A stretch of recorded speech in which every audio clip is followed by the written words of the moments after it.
I have this sense sometimes that teens really need us to affirm kind of who they're understanding themselves to be, how they're going through this endeavor of building their identity. But what do we do when their understanding of identity doesn't really match reality? And how do we come alongside them when they feel like nobody cares for them, including the state, school guidance counselors, pastors, and even their parents or grandparents? This could be a dark place, but today on the Celebrate Kids podcast, in this daily segment, Face in the Dark, Dr. Kathy has some great insights on this. So we're going to turn now to Dr. Kathy Cook. Don't be afraid of the dark. Be careful with stars. Not every light is gonna guide you, baby. Not every light is gonna guide you. So, Dr. Kathy, over 90% of teens that are identifying as transgender live in states that have proposed or passed laws that really restrict what some are calling gender-affirming care. That's coming out of a report from the Williams Institute at the University of California in Los Angeles, which found that 93% of teens who are identifying as transgender from the ages of 13 to 17 live in states where there are laws or proposed laws that ban access to so-called gender-affirming care, participation in sports, use of bathrooms and other sex-separated facilities, or affirmation of gender through pronoun use. The report found that 85% of teens identifying as transgender in the South and 40% of teens identifying as transgender in the Midwest lived in states with at least one law restricting so-called gender-affirming care. The report defined these teens as those between, again, the ages of 13 and 17. Now, last Friday, the Biden administration unveiled its final set of changes to Title IX, which adds new protections for students identifying as transgender, even those who are simply expressing themselves in a way that would conflict with their biological sex. This is adding all of these now kind of gender ideologies to federal civil rights laws that address sex-based discrimination. The changes will take effect in early August. Now, Dr. Kathy, the Department of Education made these changes to Title IX on Friday in what's kind of known as the Friday news dump. Title IX really organized many protections for women to have access into really important areas of society, but it also granted incredible opportunities in the original Title IX bill that kind of allowed organizations like the Boy Scouts and the Girl Scouts and other institutions to exist really for boys and girls specifically to help them grow in unique ways in being boys and girls. What is lost for kids when we kind of just take everything and make it really, unisex? What's lost is that we are legitimately different, and there's nothing wrong with that. Like, it's okay to have similarities. Girls and boys can climb trees and ride bikes and hold a doll and have a stuffed bear and play with trucks. That's okay. And there are also real differences. Boys are boys and girls are girls, not just biologically, but every cell in their body declares their gender. And there will be things that they're able to do and things they're not able to do because of how God wired them. And I want kids to know that these are ways that we complement each other relationally and nothing wrong with it. Yeah, I don't get it. It makes me really sad that we're trying to just, I want to say mush. It's not a word probably, but mush everybody together. Yeah, I think that's a good word to use a little bit because it just feels almost like mush in the middle, right? Like even for kids to understand really who they are, it can be really kind of a mushy thing. All of us have gone through it. I mean, there's nobody that on the face of the planet that hasn't gone through this idea of who am I and kind of why am I on earth to be here? And the fact that these are really Title IX really deals with education and opportunities in education to cause kids to really wrestle with that big kind of question of identity to the point of where they're almost being told, kind of make who you are. Why aren't kids really ready to do that developmentally in those developmental stages to really kind of define themselves or kind of come up with their identity? What is it about their age group, this age group specifically? And I think of like young girls between the ages of like 7 to 21. Why is that I don't call it, I don't want to call it like a vulnerable time. I think it's just a sensitive time of development. What do we need to understand about that time of development for identity that really makes Title IX an important thing for us to engage? Interesting question. The female brain isn't finished until about 23 years old. So the brain is still being developed, how to think and process and what it is that I believe and why. Certainly the heart is vulnerable and being developed as they experience a variety of relationships. They don't have enough life experiences to know who they are. They haven't had enough difficult experiences yet for the real will and the grit of their character to be developed, I would say. So we have to guard them and guide them and try to create, positive, optimistic, wonderful experiences for them so that they want to flourish in this thing called life. I think it's so, so, so important. Yeah, I think it's so important too, Dr. Kathy. I think it's one of those things that kind of comes out of this, though, is that we use the word in our culture dysphoric, right? And it really can kind of elicit this view of, you know, kind of a dysfunction of what it means to feel good. So we have this gender dysphoria of really wrestling out what it looks like to, like you said before, blossom or flourish in our gender. We can kind of wrestle through that.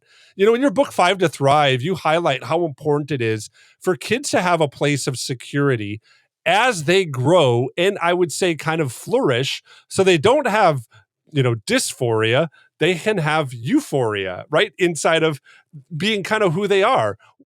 So what would we do though when kids don't feel secure in the identity that maybe they're crafting or others are kind of guiding them to craft? I think of like the state kind of stepping in, or even, maybe even mom or dad or grandma and grandpa who don't really approve of someone's so-called kind of gender identity that they're building or forming, or somebody else is kind of interfering and giving them alternative ideas, whether it's the school or a TV show or music or the state. And grandma and grandpa don't really agree with it, or mom and dad don't agree with it. How do we build a relationship and even kind of help a kid understand that they're secure in our love when we don't really agree with how they're identifying? How do we build security for a kid in that situation? Right. So first of all, it's not easy. So let's honor people to say, if you've struggled here, you're not alone. But again, being present and listening longer, and not listening to judge, but listening to learn and asking questions that are empowering and welcoming. Help me understand you. Tell me about your best friend. Why is that the music that you like? A friend of mine is graduating. The daughter of a friend of mine is graduating from high school, and they just posted high school graduation pictures. And she is wearing an outfit that most girls her age would not want to wear. It's stunning on her. It's perfect for who I know she is. And the mom felt like she had to defend the reality that she allowed her daughter to wear it. Totally acceptable outfit. And yet she knew that she would be judged as, why would a young 17-year-old girl find that she's attractive and that it's all black with a splash of color? But it's her. It's perfect for her because it is who she's been. And she's brilliant and she thinks differently and creatively. And I do think there are challenges for all kinds of kids and giving them space. But one of the things that I think of, Wayne, and that is like, how do you react when they're 3? When they're 3, do you let your little boy wear his Superman pajamas even all day because he's Superman? Of course you do.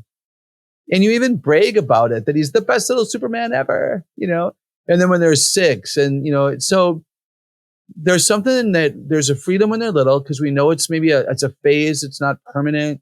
We think it's so cute. Other kids are doing it. The superhero phase, if you will. Maybe other phases are simply phases and we could accept them as that and expect them to enjoy it for a season and then grow out of it. I don't think we should look at everything as permanently difficult. And I also think that if there is something that's permanently difficult, we step into that space. And we are courageously able to say no. And if you're a Bible believing Christ follower, then you use the holy word of God as your authority to say nonsense, sin, call it sin, and then rescue and teach and walk with and get help and see where the root of some of the confusion is and don't give up and all of that, which is excellent parenting, of course.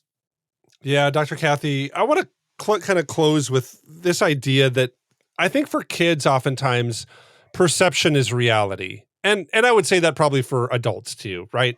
How we perceive something is really the thing that we think happened, right? The person at the drive-through lane was a little bit rude to me, and I perceived her as not liking me. Therefore, I walk away thinking she doesn't like me, right? But that's my perception of what happened, but it might not actually be the reality. How do we engage with kids when they perceive that we don't like them, or that we don't care about who their idea of themselves is, that we don't value them because we don't affirm them, and they're perceiving that we don't care about them? How do we engage someone who might have that misconception of how we view them, that we don't really think their identity, derives from their gender affirmation or, rejection of their biological gender? We really view them and their identity is different. How do we engage a kid that perceives our engagement or even our words as incorrect or as something that's dehumanizing? That's hard. Depending upon the kind of relationship that we have with these kids, we might start with, what makes you think so? So if they say you don't care, or you're so judgmental, or you've never liked me this way, if they say something that's difficult for you to hear, maybe the first thing you say is, man, what have I done? Like what gives you that perception? Why do you think that? And listen to them. And are they right? Are you not spending time with them? Have they heard you not brag on their school performances to their grandma on FaceTime? Because you've allowed the other identity just absorb you, and you can't see anymore that they're still earning fabulous grades in school, but you don't talk about it. So does that feel like to them, like that doesn't matter to you anymore? So I think we ask really hard questions. Tell me more. What makes you think so? And then I think if they're right, like, let's be honest here. If you are struggling, like, I get that. If you're angry, if you're concerned and sad that they're making choices that don't line up with your values, like, I get that that's a challenging time. Don't parent from fear. This is when you pray, you get help for yourself, and you say to your kids, man, I'm so sorry. It's hard for me to stay in this space with you. I'm concerned for the choices you're making. I love you as a little girl, or I love you as a young gentleman, and I've had this dream for your life, and now I'm watching you make decisions that I frankly don't understand. And so I am concerned, and you're right that I've stepped back a bit because I don't know what to say. I don't want you to feel like I'm always judging, because then I'm afraid that you won't ever want to be with me. But son, I have a right to judge. I have a right to evaluate. I am concerned, and I'm still your mom. I'm still your dad. So I think we have hard conversations. We're honest. We ask to be forgiven if we have sinned against them. And we ask, what can we do next? How can we get better at this? As Dr. Kathy was talking today, it reminded me of a passage. It comes out of Proverbs. It's from chapter 12, and I'm going to begin reading at verse 16. Fools show their annoyance at once, but the prudent overlook an insult. This proverb is more than just, I think, a wise saying. I think it's really instructive for us as parents and those that really work with kids. Not only to receive some insults or some challenges or even some perspectives from our kids that we might want to kind of jump on and maybe have an immediate reaction to, but the scripture kind of points to this reality that those who are prudent or wise, those who have an understanding of the time and the culture and the context, will maybe take a minute, understand more, listen longer, as Dr. Kathy says. I think those practices show our kids that we care and love them more than just affirming whatever identity perspective they're developing today. And I think helping them understand that we love them in this way can be a bright light that shines and cuts through some of the darkest times. I want to thank you for listening to the Celebrate Kids podcast in this daily segment, Facing the Dark.